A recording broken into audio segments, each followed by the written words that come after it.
4G हुआ पुराना, आया 5G का ज़माना। आज हर जगह चर्चा 5G की हो रही है, और हो भी क्यों ना। डिजिटल मार्केट को मजबूत बनाने के लिए ये एक ऐतिहासिक कदम है। दिल्ली के प्रगति मैदान में 1 अक्टूबर से शुरू हुई IMC इवेंट के पहले दिन हमारे आदरणीय प्रधानमंत्री नरेंद्र मोदी जी ने 5G को आधिकारिक रूप से लॉन्च कर दिया है। पर ये IMC क्या होता है, तो आपको बता दें, IMC यानी इंडियन मोबाइल कांग्रेस, ये एक ऐसा इवेंट होता है जिसमें भारत के मैन्युफैक्चरिंग और टेक्नोलॉजी के प्रोडक्ट जो भी बनते हैं उनको बढ़ावा दिया जाता है। साल 2017 में भारत में इसका पहली बार आयोजन किया गया था। पर ये 5G है क्या, और आपको इससे क्या फायदा है? क्या ये ग्रामीण इलाकों तक पहुंच पाएगा? क्या 4G फोन में आप इसका लाभ उठा पाएंगे? ऐसे ही बहुत सारे सवालों का जवाब ढूंढने की कोशिश करते हैं इस वीडियो में। Prime Minister Narendra Modi launched the 5G services at the India Mobile Congress in Delhi today. The wait for 5G in India is almost over.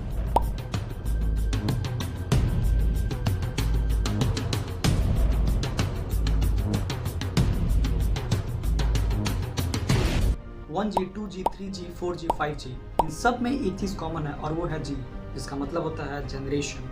तो आपको बता दें, यदि किसी भी फोन में नई तकनीक लाई जाती है तो उसे नेक्स्ट जनरेशन का स्मार्टफोन कहा जाता है। साल 1980 के दशक में आया 1G फोन कुछ इस प्रकार दिखता था, जिसकी स्पीड लिमिट सिर्फ और सिर्फ 1 KB हुआ करती थी। फिर साल 1991 में आया 2G फोन, जिसका स्पीड लिमिट सिर्फ 64 KB ही था।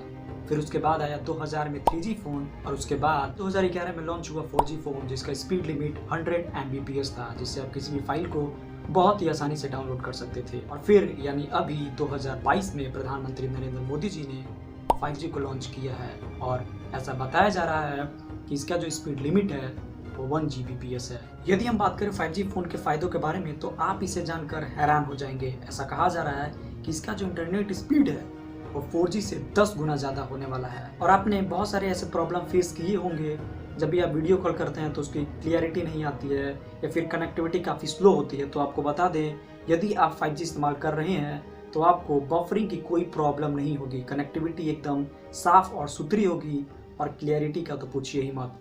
आप 1 GB की फाइल को बहुत ही आसानी तरीके से कुछ सेकंडों के अंदर आप डाउनलोड कर सकते हैं। वही जब आप 4G इस्तेमाल करते थे 1 GB की फाइल को डाउनलोड करने के लिए, तो आपको करीब करीब आधा घंटा या फिर 40 मिनट तक लग जाते थे। पर अब ऐसा बिल्कुल भी नहीं है। मेडिकल, एजुकेशन, IT सेक्टर और साइंस में ऐसे बहुत सारी रोबोटिक चीज़ें बनाई जाती हैं, वो सारी की सारी चीज़ें आसान हो जाने वाली हैं सिर्फ और सिर्फ इस 5G को यूज़ करके। बहुत से लोगों का ऐसा मानना है कि 5G तो लॉन्च हो चुका है और वो भी उसका फ़ायदा भरपूर उठाएंगे। पर आपको बता दें, आप इसका फ़ायदा भरपूर उठा सकेंगे, पर अभी नहीं। 5G लॉन्च तो हो चुका है, पर भारत के ऐसे कुछ प्रमुख 13 ही शहर ऐसे हैं जिसमें अभी 5G लोग इस्तेमाल कर सकेंगे, जिसमें से दिल्ली, चंडीगढ़, मुंबई, लखनऊ, हैदराबाद, गुरुग्राम और भी बहुत सारे ऐसे शहर हैं जिसमें 5G सेवाएं वहाँ के लोग बहुत ही अच्छे तरीके से इस्तेमाल कर पाएंगे। और इसके लिए आपके पास 5G स्मार्टफोन होना बहुत ही ज़्यादा ज़रूरी है।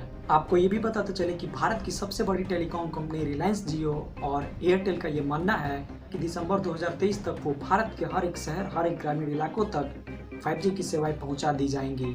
पर सवाल ये है कि क्या 5G से आपको इतने सारे फायदे हो रहे हैं, तो फिर क्या 5G का डेटा सस्ता होगा या महंगा? तो जाहिर सी बात है, 5G का डेटा बहुत ही महंगा होने वाला है। एक तरफ बहुत सारे लोगों को 5G के बहुत सारे फायदे दिख रहे होंगे, तो वहीं बहुत सारे ऐसे लोग भी हैं जिनको उनके 5G के महंगे डेटा उन्हें सता रहे होंगे। पर खैर, जो कुछ भी हो, 5G लॉन्च के साथ साथ भारत भी अब उन देशों की लिस्ट में शामिल हो गया है जहाँ पे लेटेस्ट टेलीकॉम सर्विसेज चल रही हैं या फिर इस्तेमाल हो रही हैं। हम थोड़ा देर ही सही, पर बहुत ही आगे जाने वाले हैं।